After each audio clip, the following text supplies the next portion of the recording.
भाजपानं कितीही विमानं पाठवली तरी उपयोग नाही. जानकरांच्या निर्णयाने मोठा संदेश गेला असल्याचं जयंत पाटील म्हणतात. उत्तम जानकरांना माळशिरसच्या आमदारकीचं तिकीट मी देणार. जयंत पाटलांचा उत्तम जानकरांना शब्द बघायला मिळतोय.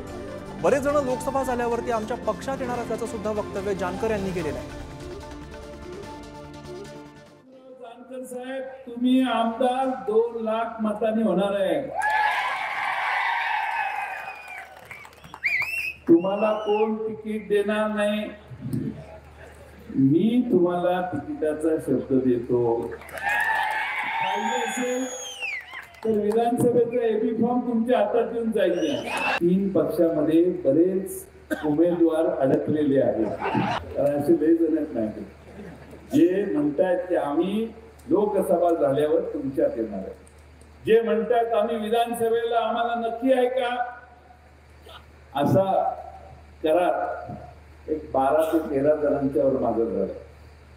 महाराष्ट्राच्या विधानसभेमध्ये राष्ट्रवादी काँग्रेस शरदचंद्र पवार या पक्षाच्या तुतारी चिन्हावर किमान 60 आमदार निवडून जातील हा प्रयत्न आम्ही करणार.